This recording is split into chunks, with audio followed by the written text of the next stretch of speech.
dejarlo así, si no lo paso con la máquina.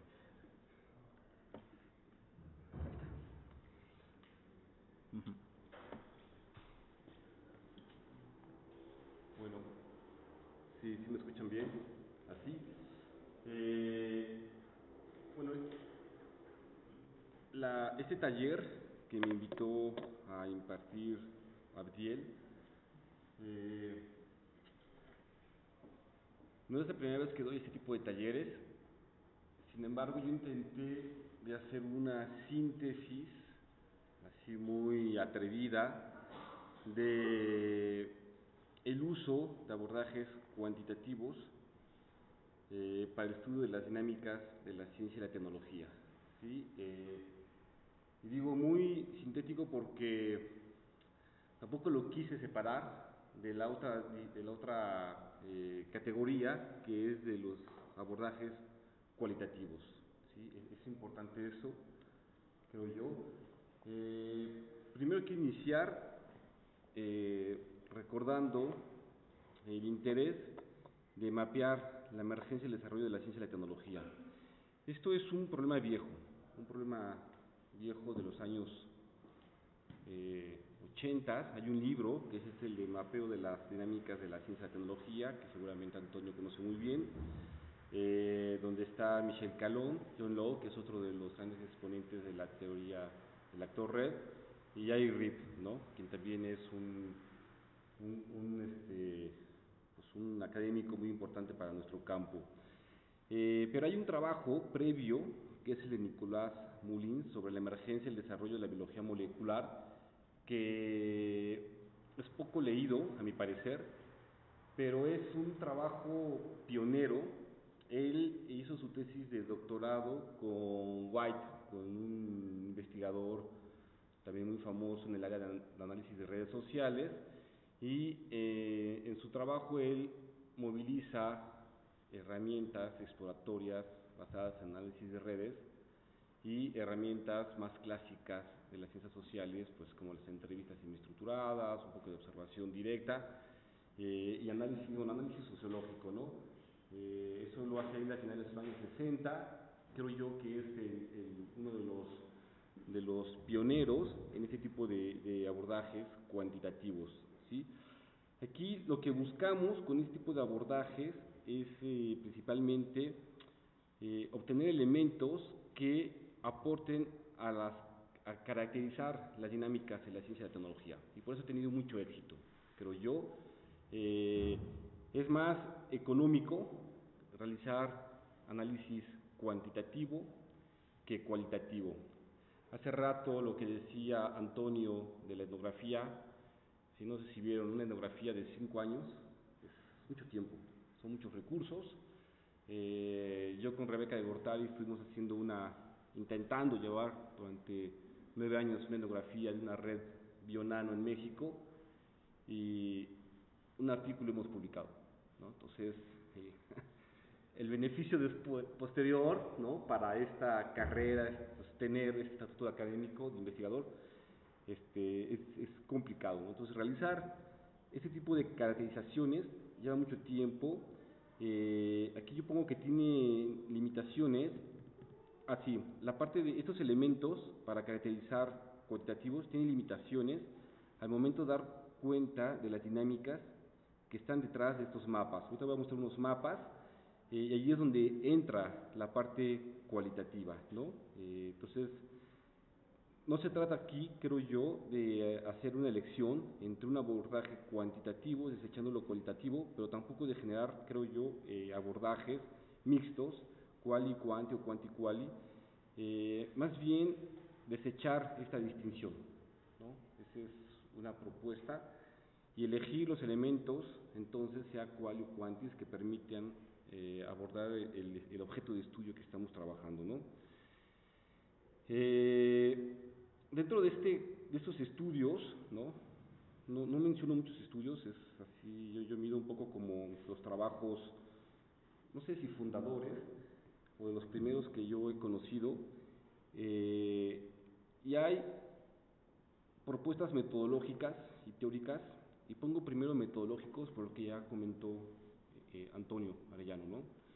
Está ese texto que es básico, fundamental, de Michel Calón del 95, sobre la sociología de la traducción. Y es un texto que creo que todos los estudiantes del campus ETS o todas las clases que demos de estudios ETS en ingeniería, en física, en química, en matemáticas, deben de tener un poco estos textos como herramienta metodológica, ¿no? Están los estudios de laboratorio, ¿no? Norcetina, Latour, Bulwer, Calón, ¿sí? Donde abordan la ciencia mientras es construida, estudios antropológicos del laboratorio científico. Efectivamente en México, el pionero en esos estudios es Antonio Arellano, y hay otros que lo hemos hecho, ¿no? Y que lo están haciendo. Y repito, ¿no? Son estudios muy costosos, ¿no? Muy costosos. Cuando uno está haciendo la tesis de doctorado, uno está feliz. Creo que es un momento muy bonito, ¿no? Uno está haciendo... Yo hice 130 y pico de entrevistas, ¿no? Tuve el tiempo de no sé cuántos cuadernos y de diarios de campo, y etcétera, etcétera. Fui contratado como investigador y se acabó esa época, ¿no? Se finí, me decían, ¿no? Entonces, ¿por qué? Pues porque uno adquiere otras responsabilidades y es donde se vuelve pues atractivo estos estudios cuantitativos, porque uno accede a otro tipo de recursos, ¿no? Aquí hay otros trabajos, que es lo de las cartografías de las controversias, que desarrolló Tommaso Venturini con Bruno Latour ahí en el Media Lab, en París, donde ellos también echan mano de muchas de estas herramientas y de estos abordajes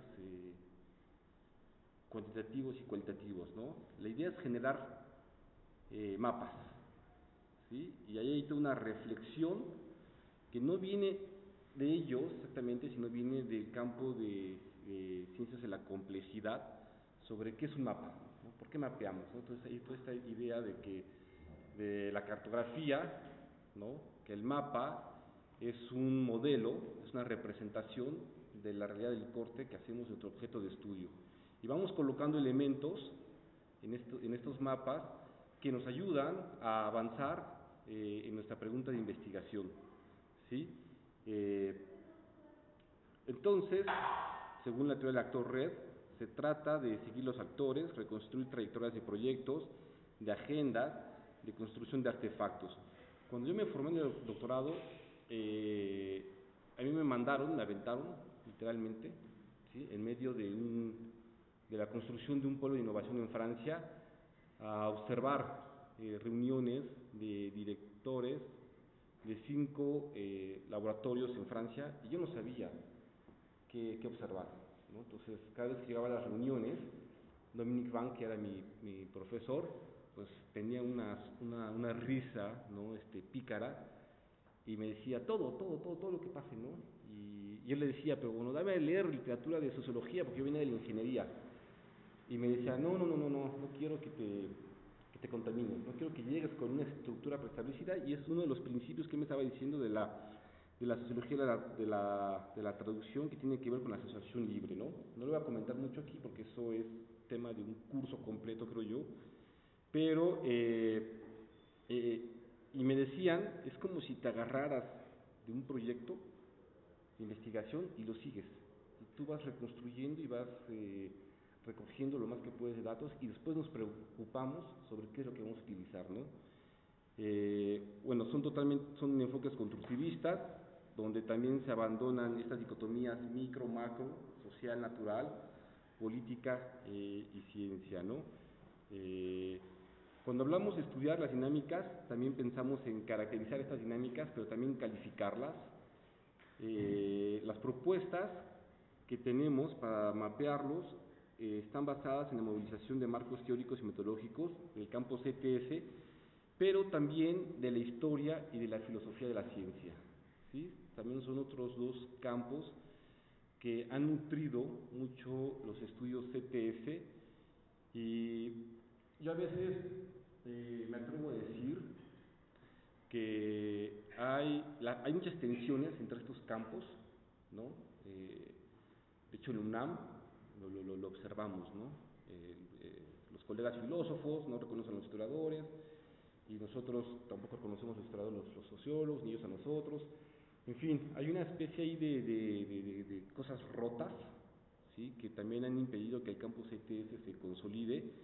Pero, por ejemplo, nosotros sí leemos estudios de historia de la ciencia, pero no los reconocemos como colegas del campo, ¿no? Entonces ahí hay una serie de barreras que creo yo que hay que sobrepasar, ¿no? Aquí también yo menciono, en los cursos que doy, les repito siempre a mis alumnos, que no se trata realmente de hacer idas y vueltas entre lo cual y lo cuantis, lo micro y lo macro, la política y la ciencia, como pensaríamos al leer el título, ¿no? de estas ponencias, pues abandonamos estas dicotomías, ¿no? Eso es un reto, ¿no? Siempre nos encontramos con la noción red, esas redes como la que nos mostró Antonio, que son centrales en este tipo de trabajo, y aquí hay una reflexión que me parece muy interesante, también metodológica, que hace Michel Grossetti, sobre movilizar el AR y la TAR. ¿Sí? Él lo hace, si no mal recuerdo, también en el marco de estos estudios sobre los artistas. Y algo que yo recuerdo siempre también a mis estudiantes es que en el curso de análisis de redes sociales les enseñamos a hacer análisis de redes, ¿no? Les enseñamos a identificar el core de estos enfoques, que también es el TAR, que es el elemento relacional de lo que estamos observando. Y les digo, al final del curso van a terminar con 50 redes de su objeto de estudio, pero que no se sorprendan si en la tesis no utilizan una sola visualización de red. No pasa nada, ¿no? Eso no es grave. Pero entonces, ¿cuál es la utilidad de este método, de esta técnica cuantitativa? La utilidad es un poco poner en plano nuestro objeto de estudio y poder ver todos los elementos que están allí en esta red, el laboratorio como una red, ¿no? Lo que nos escribió Latour en un libro, identificar y cómo están relacionados los diferentes elementos de esta red, los actantes, el actor red, ¿no? Los actores humanos y no humanos, etcétera. Y lo que nos ayudan estas redes es a entender el fenómeno más que obtener una imagen de este grupo social, de la estructura del grupo social, porque aquí no estamos en el estructuralismo, estamos en el constructivismo, ¿no? Y muchas de estas herramientas han sido nutridas por el estructuralismo, pero el constructivismo tiene otra utilidad, una utilidad que muchas veces se reduce como una simple herramienta exploratoria, ¿sí? Lo siento por los estructuralistas, ¿no? Pero vaya, no negamos el constructivismo y el estructuralismo, pero hay una utilidad ahí muy concreta que hacemos, ¿no? Entonces, en las siguientes láminas, voy a intentar irme rápido, les voy a presentar el caso de las nanociencias y nanotecnologías en México, que hasta hace poco fue mi objeto de estudio, donde primero partimos de una serie de categorías sobre cómo nombrar este campo, ¿no? Como un campo emergente y un campo convergente. Esto nosotros lo hemos obtenido de la literatura, y a partir de allí comenzamos a definir una serie de preguntas más del orden cualitativo sobre la descripción del desarrollo del campo de las nanociencias y las nanotecnologías en México. Y una de las primeras cosas que encontramos en el caso de las nano es algo que podemos observar en la bio y ahora en la inteligencia artificial, y es que es un campo en desarrollo sin contar con una política nacional clara para su promoción, ¿sí? Y ahí surgen otras preguntas, entonces, ¿cuáles son las relaciones que se están dando para la construcción de este campo? Una han sido pues las redes de colaboración, ¿no? Como respuesta a esta emergencia, donde los actores, previo al surgimiento de la emergencia que situamos más o menos en el 2000, con la iniciativa de Estados Unidos por el desarrollo de las nanociencias y nanotecnologías a nivel global, ya había laboratorios, ya había mucho conocimiento acumulado, mucha infraestructura, muchas capacidades, que son, por ejemplo, los instrumentos científicos, los microscopios, los refractómetros de rayos X, en torno a los cuales se han organizado científicos para racionalizar los pocos recursos con los que se cuentan, ¿sí? Y ahí se comienzan a conformar, los actores también comienzan, por ejemplo, a configurar los microscopios, ¿no? Hay un caso que me hizo mucha atención, el Instituto Mexicano del Petróleo, donde tenían en una sola sala 2 veces el mismo microscopio, un Yole 2200X, algo así, carísimo. Y bueno, lo que uno piensa primero, pues es el IMP, tienen dinero, ¿no? Y cuando los cuestionamos sobre eso, fuimos allá a encerrarnos con ellos como un par de meses. El investigador me cuenta que cada microscopio tiene una función, tiene una intencionalidad diferente al otro, y es la configuración que ellos han dado a los microscopios. Un microscopio tiene nanoherramientas para poder manipular la materia a nanoescala, y en torno a ese microscopio está organizado varios grupos de investigadores, ¿sí?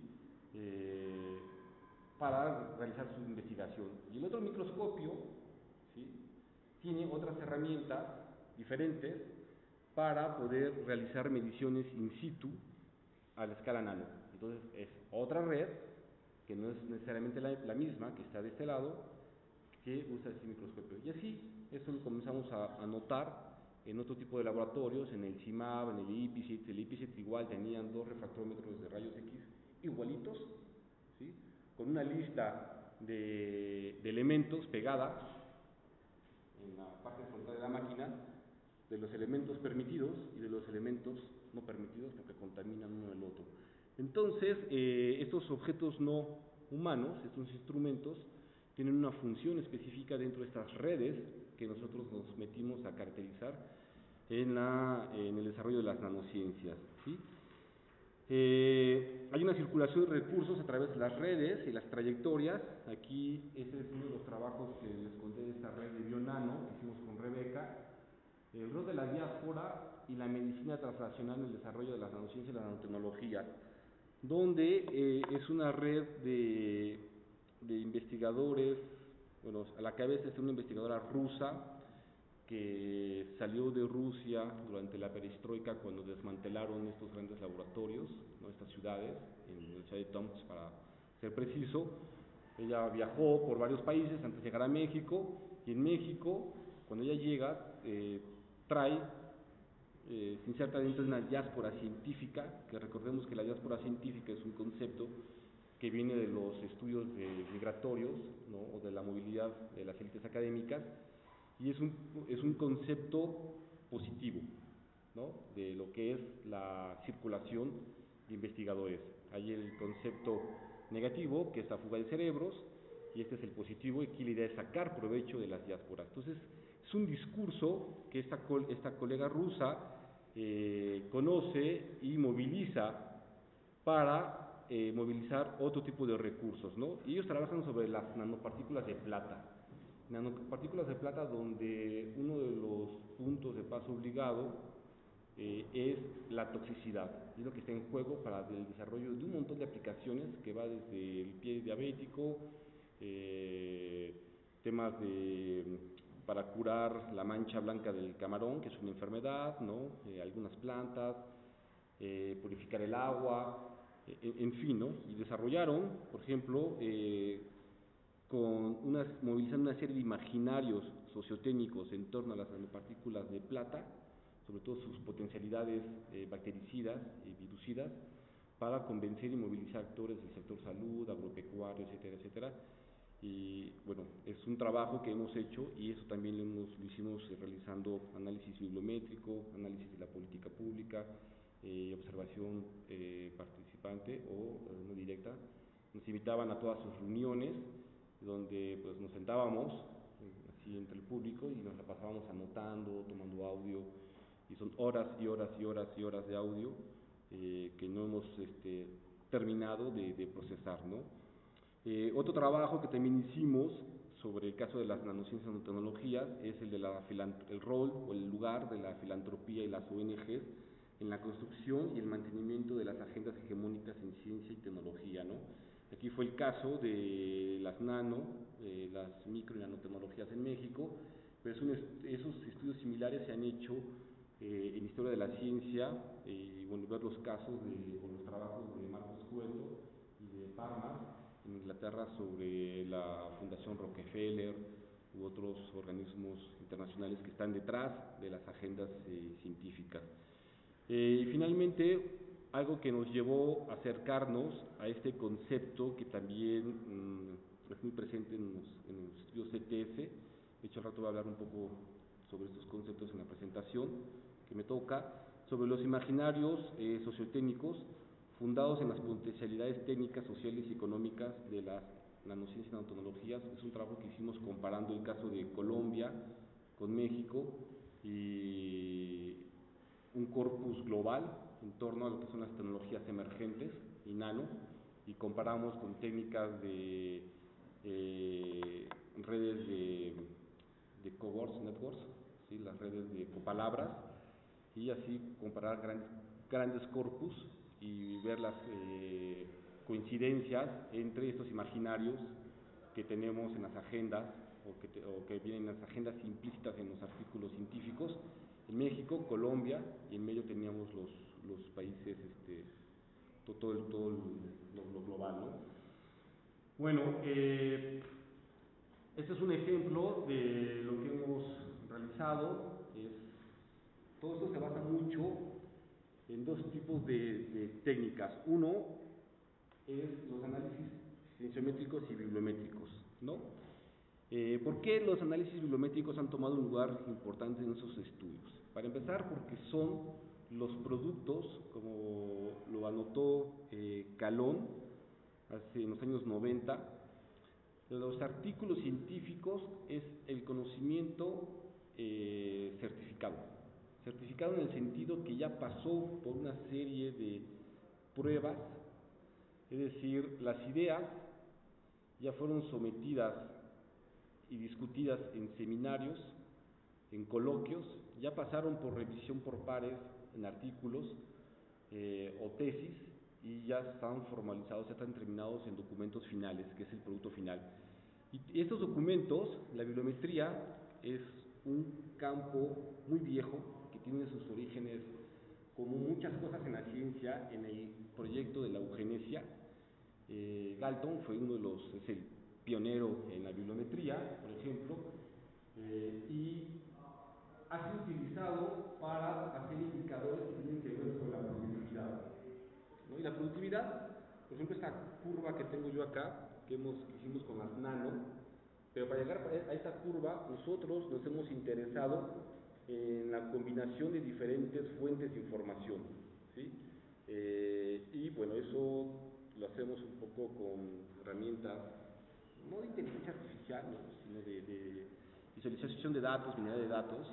Son herramientas de los años 70 que ahorita están las están algunas reinventando o las están desempolvando. Sin embargo, aquí lo que nosotros nos hemos preguntado es cómo obtener una base de datos que nos permite, que sea lo más representativa de nuestro objeto de estudio. Entonces, la combinación de diferentes fuentes que nos da algo interesante, pero no soluciona un problema muy común en este tipo de estudios, que es el ruido o el silencio, ¿no?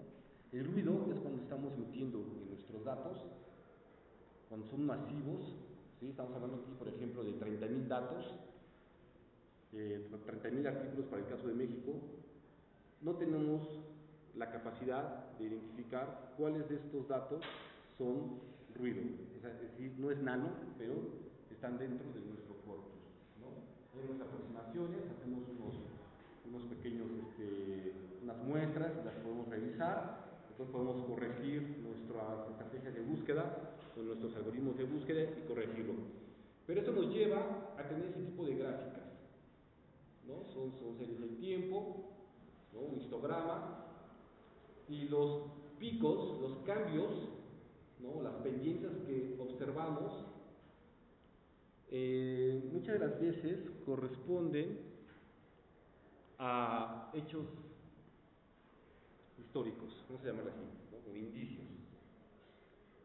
Por ejemplo, notamos que a partir del año 2000, prácticamente, esto es México, pero prácticamente en todos los países, a partir del año 2000, hemos visto que se presentó en el campo de las neurociencias un crecimiento constante. Y es a partir del año 2000 que Bill Clinton dio el banderazo del proyecto de las neurociencias y tecnologías con un fondo de $100 millones, el cual creció de manera exponencial en pocos años. En el caso de México, fue en el año 2006 que me parece que era Fox en ese momento el presidente, lanzó esta convocatoria de laboratorios nacionales y también 2 años después vimos un repunte en las publicaciones, ¿no? Y cuando revisamos estas publicaciones en física aplicada, los laboratorios que ellos están utilizando, en efecto, son los nuevos laboratorios, que fueron 4 laboratorios en nanociencia y nanomateriales que se instalaron en México, ¿no?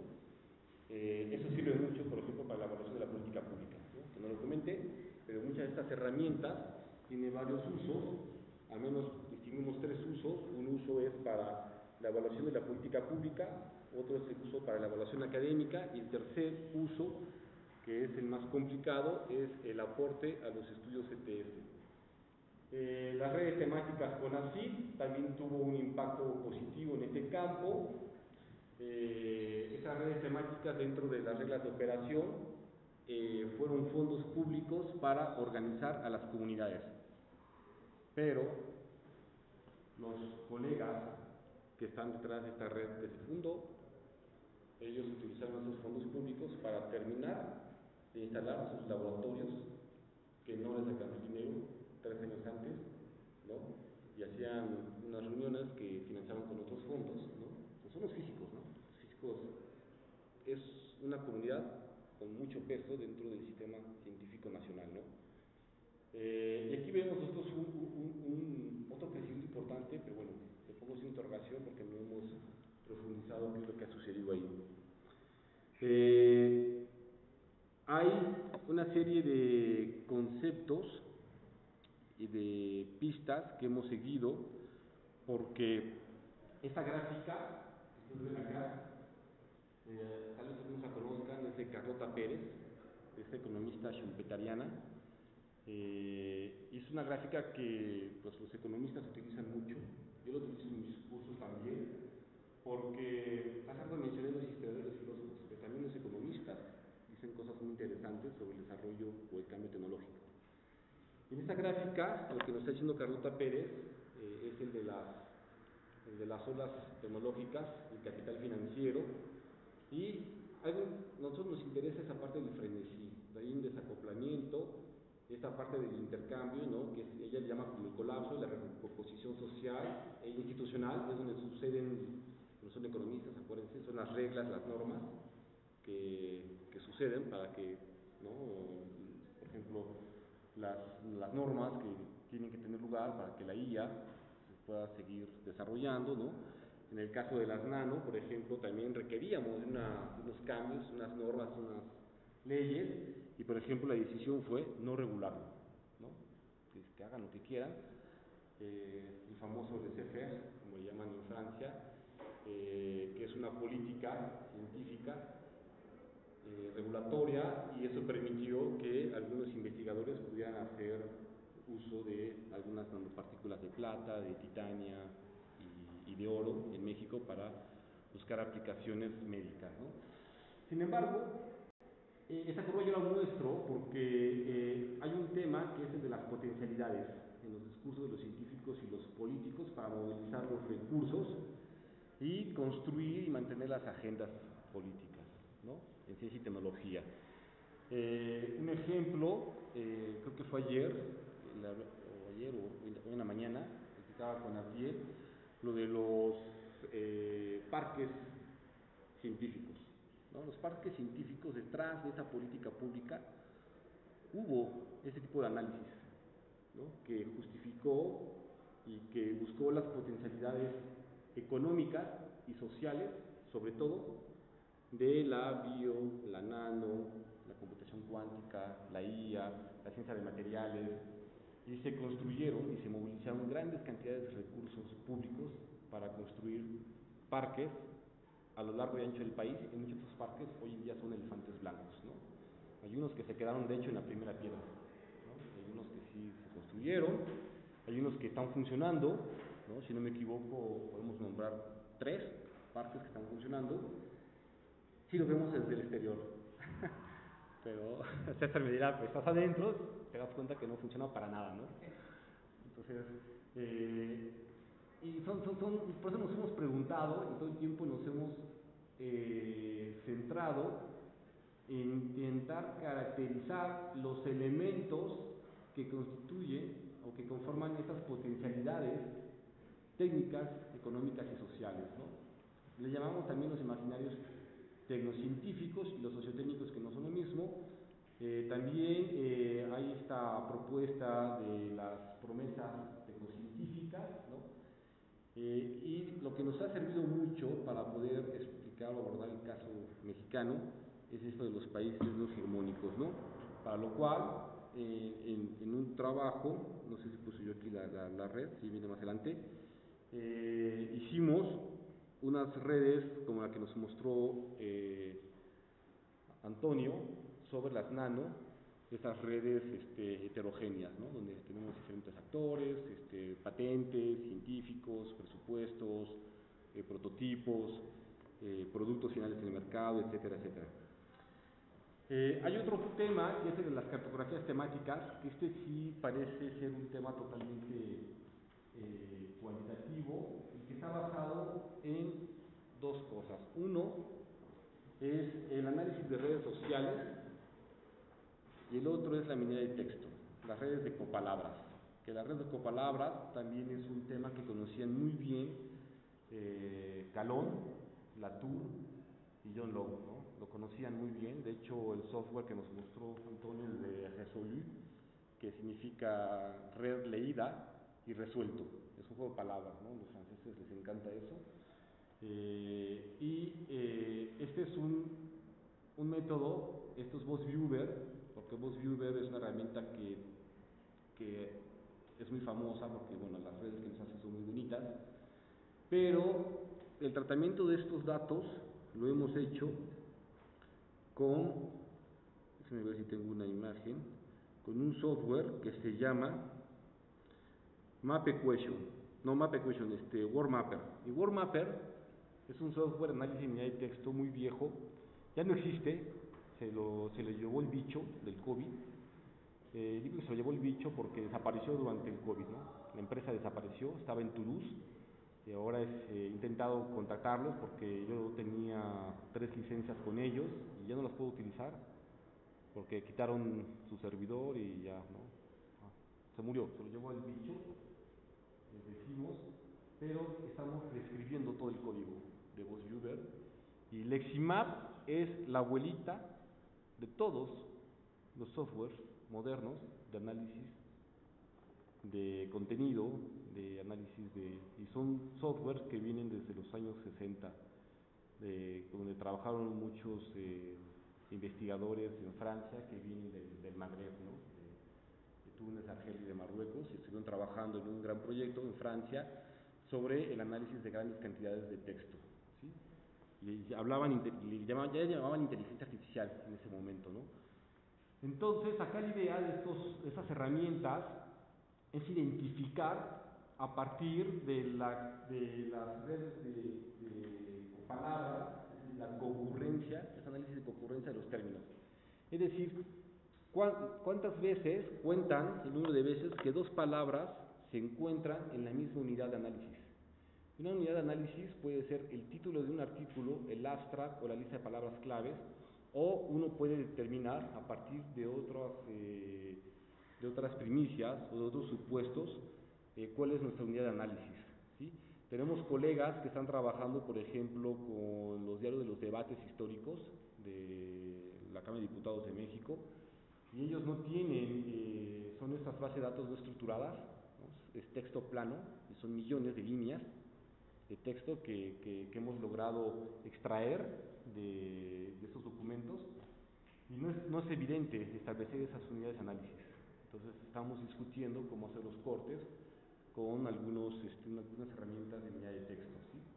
Pero aquí la idea es hacer esa concurrencia y después agrupar la información, donde aplicamos métodos de agrupamiento de las estadísticas, y este es el mapa del 2023 de todas las nanociencias en México, por ejemplo. Tenemos cuatro campos y zonas temáticas. Cada etiqueta son las temáticas, sí son las temáticas, y cada agrupamiento son los grandes ejes o las grandes agendas de las nanociencias en México. Tenemos, por ejemplo, todo lo que tiene que ver con la caracterización de los materiales. Tenemos que ver la parte teórica, es el azul me parece. Esa es la caracterización y esa es la síntesis. La síntesis es la fabricación de los materiales, la caracterización es la caracterización de las nuevas propiedades físicas, químicas, ópticas, etcétera, de estos materiales. Entonces, ese es el marco teórico que viene de la química y la física para estos materiales, y aquí es la parte de las aplicaciones, es lo más pequeño. Pero en el análisis dinámico, lo que como son bases de datos bien estructuradas, podemos hacer cortes en el tiempo, ¿no? En la estancia de tiempo, y hacemos pequeñas rebanaditas del gran pastel y los vamos analizando independientemente. Pues comparamos las estructuras con algo que se llaman los mapas aluviales, que les voy a enseñar más adelante, pero aparecen nuevos agrupamientos. Y cuando vemos estas palabras que están acá, que es titania y oro, son palabras o términos que se encontraban en la parte de la caracterización y que se están moviendo hacia la aplicación, porque comienza a estabilizarse las aplicaciones para ciertos tipos de cáncer utilizando nanopartículas de titania, ¿no? Porque logran encapsularlas en biopolímeros, ¿sí? Como las de plata, y así controlan, ¿no? Su toxicidad, entre otras cosas, y logra ver aplicaciones, ¿no? Eso es lo que están haciendo algunos colegas en México. Estos son lo que llamamos las matrices de concurrencia, también son útiles. Aquí tenemos todo lo que son nanopartículas de plata, con las propiedades fungicidas, bactericidas, etcétera. Todos estos son nanopartículas de plata, ¿no? Esta imagen no dice nada, tenemos que picarle en el software para ver qué otras palabras están relacionadas, etcétera, etcétera, ¿no? Pero vende muy bien estas imágenes para cuando queremos hacer generar información para la evaluación de la política pública o la académica, ¿no? Para el tema del campo CTS es más complicado. A mí nos gusta más este tipo de redes, ¿no? Análisis, pero siempre lo aplicamos como lo hizo Nicolás Mullins en los años 70, ¿no? Yo recuerdo mucho trabajo y siempre vuelvo, me hace pensar en el trabajo que hizo Mullins. Igual cuando leo los trabajos de Antonio, que aplicó esas redes, me hace pensar en el trabajo de Mullins, ¿no? Porque son herramientas que nos ayudan a mapear, a veces en términos generales o muy particulares, porque nos permiten hacer esas especies de acercamientos sobre los objetos de estudio. Este trabajo sobre el perfil de la ciencia, bueno, ¿cómo me va a pasar? Bueno, sí, tenemos una serie de métricas que nos ayudan a medir en términos de análisis de redes, ¿no? El diámetro de la red, el coeficiente de clusterización, es decir, qué tan bien está contada la red.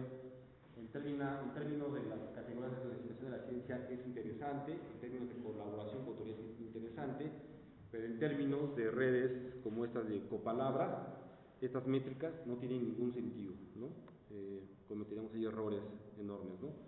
Ese trabajo sobre las colaboraciones de la red nano, estas redes son redes muy pequeñas que hicimos a partir de nuestras entrevistas, de nuestros cuadernos de campo, los diarios de campo.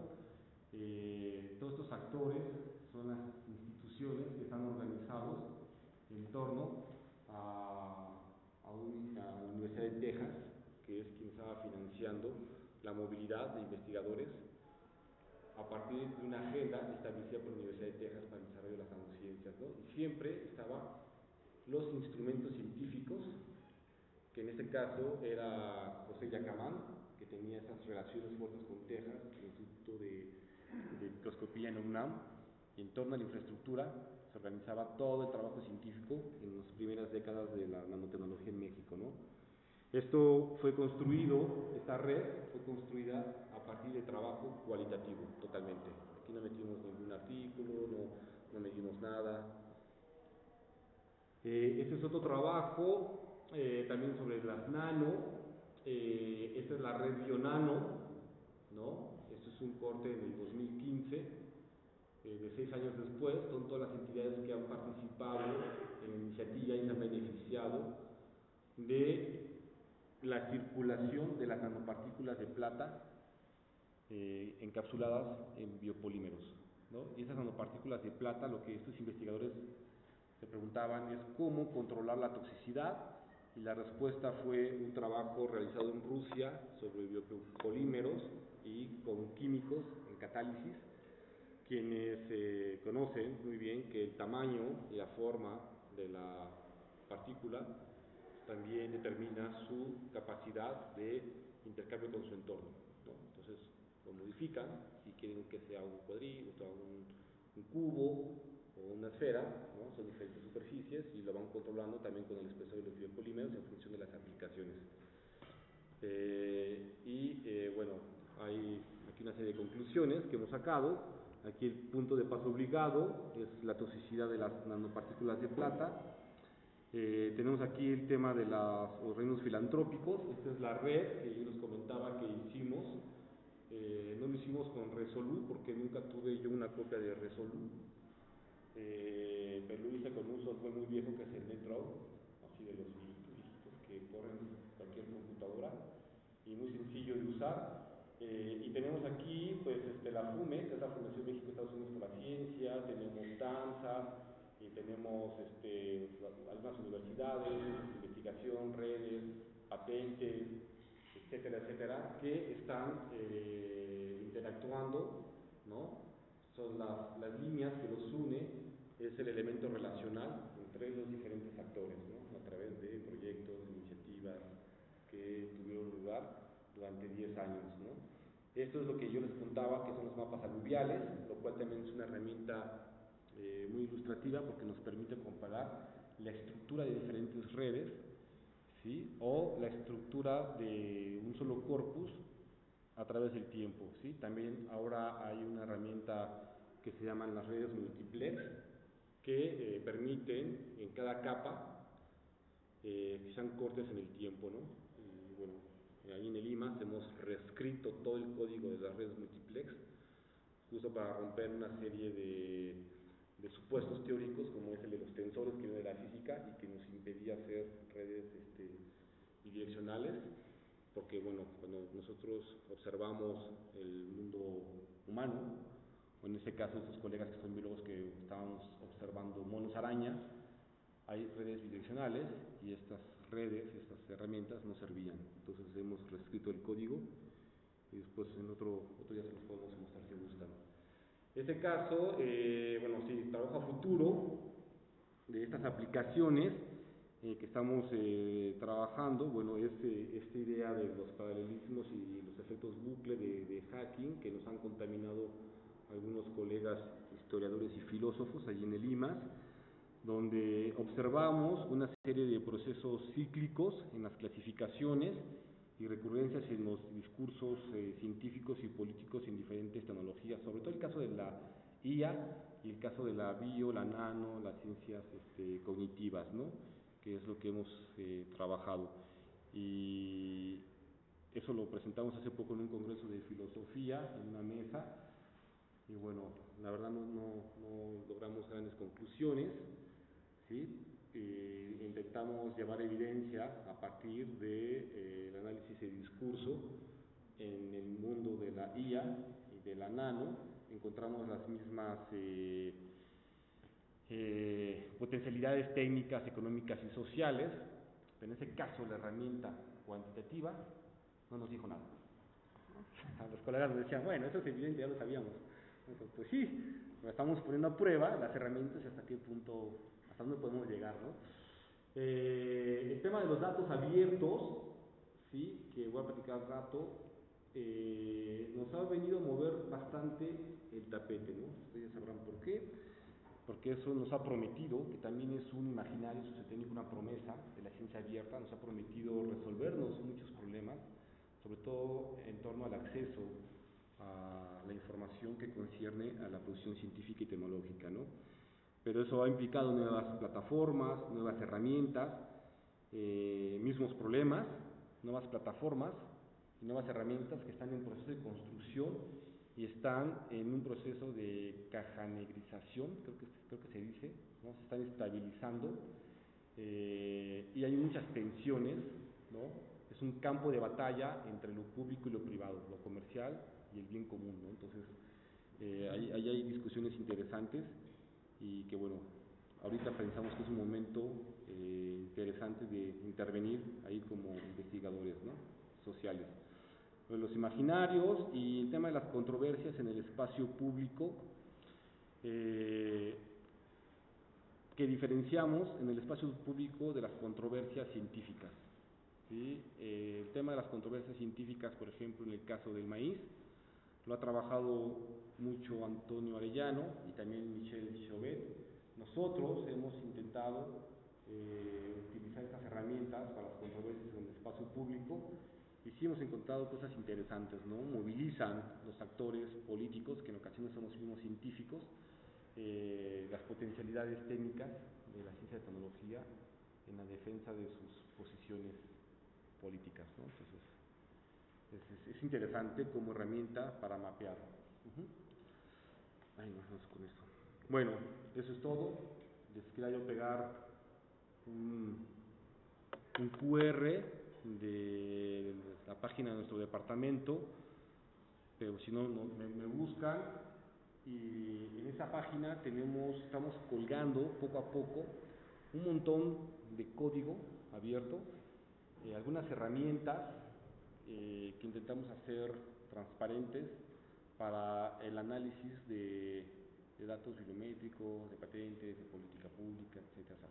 Análisis de texto, ¿no? En pocas palabras, que detrás lo que está allí es la clasificación de grandes cantidades de texto, lo cual no reemplaza el análisis sociológico, político, antropológico, filosófico, histórico de esos corpus de información, ¿no? Entonces, con eso termino y recordándoles que estamos intentando abandonar la distinción entre lo cual y lo cuanti cuando hacemos ese tipo de estudios de ciencia y tecnología. Gracias. ¿Va a haber tiempo de preguntas?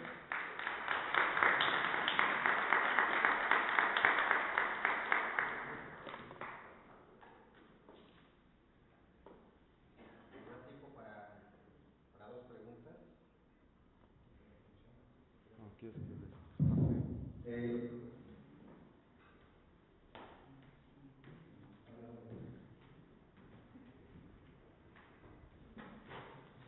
De hecho, le llamamos taller y Muchas gracias por la presentación. A mí me gustaría que pudieras profundizar un poco en la construcción de esta red que hablaste, que fue fundamentalmente con datos cualitativos, a pesar de que se está intentando como desde la teoría del actor verlo, como comentaban hace rato, desde los postulados de Foucault eliminar esas dicotomías. Un poco porque a mí me interesa, mañana presento, yo estudié un centro de investigaciones del área de humanidades de la UNAM, que se llama CISAN, sobre América del Norte, y yo lo que no encontré ahí fue convergencias entre trayectorias precisamente, ¿no? Entonces es como un nodo en este libro completamente cualitativo, pero me interesa como observar esa red, ¿no? Y creo que por ahí aparecía el CICI y otras dependencias que son de mi interés. ¿Te refieres a esta red? Creo que sí. ¿Sí? Mira, aquí, esta red es... Yo nunca le llamé una red sociotécnica, simplemente le hemos llamado red.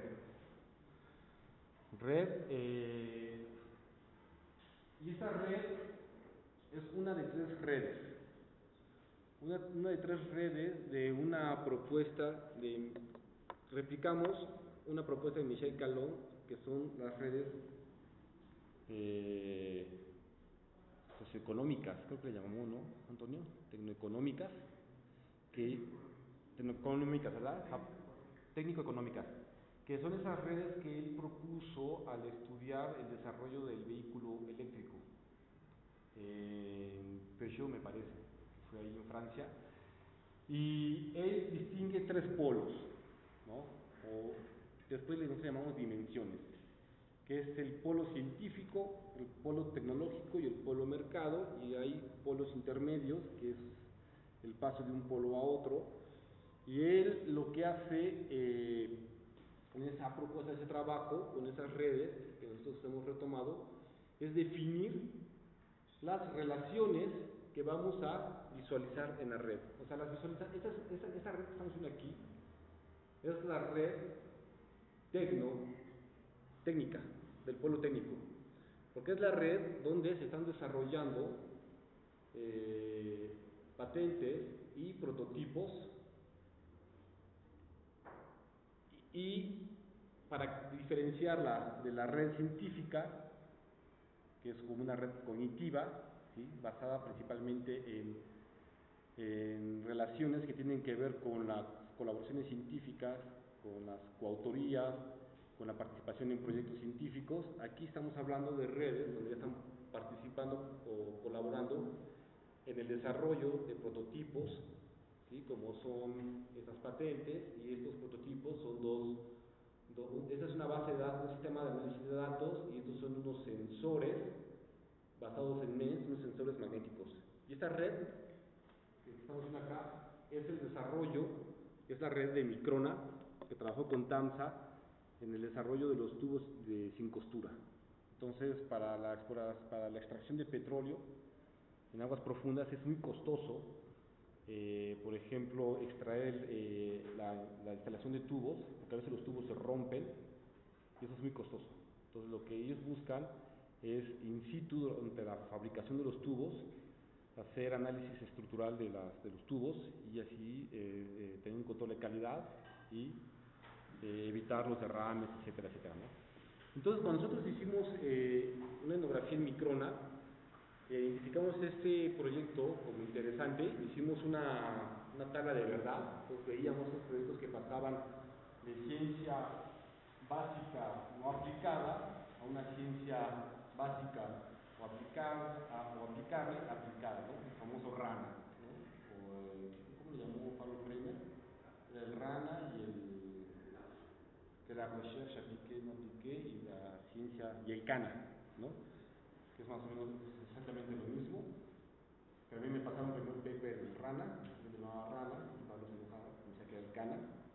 Entonces ahí nosotros identificamos esos proyectos, y fue ese proyecto, regresamos con nuevas entrevistas a Microna, y empezamos a entrevistar, a reconstruir la trayectoria del proyecto, a seguir el proyecto, ¿no? Entonces ahí nuestra etnografía se centró en el desarrollo de estos sensores magnéticos, y hicimos diferentes tipos de categorías de relaciones, ¿no? Las relaciones científicas, las relaciones tecnológicas y las relaciones de mercado, ¿sí? Y en las entrevistas, en las preguntas, aquella entrevista tenía 3 ejes en todos esos tipos de relaciones, y empezamos a construir nuestra red a partir de la información que nos daban los entrevistados, que eran alumnos de doctorado, técnicos, investigadores y el director de Microna, ¿no? Sí, hacíamos, a todos los agarrábamos. Me fui a Veracruz y me quedaba ahí, no sé, 3 semanas, 2 semanas, y después regresaba otras 2 o 3 semanas, y hacíamos las entrevistas, ¿no? Entonces, de esa forma es como hacemos las redes. Tú que estás en el CISAN, allá en el CU, tenemos un curso de análisis de redes, que apenas pasaron 2 sesiones, que se da en el posgrado de antropología. Si quieres te puedes unir al curso, y es curioso porque es un curso donde solamente tenemos un estudiante inscrito oficial, que es la condición que nos pone antropológica para que se mantenga, es una chica alemana, y el resto son investigadores o doctorantes que están tomando el curso porque es un taller. Ese realmente es un taller, no como lo que les presenté yo hoy, porque ahí sí les pedimos de traer sus diarios de campo, les pedimos traer sus datos, y trabajamos con un montón de pequeños software, y hay mucha reflexión y discusión sobre qué es una relación, cómo generar las categorías, Hablamos mucho de ese texto de Calón, la sociología de la traducción. No sé, todo el tiempo, o sea, es nuestro manualito, ¿no?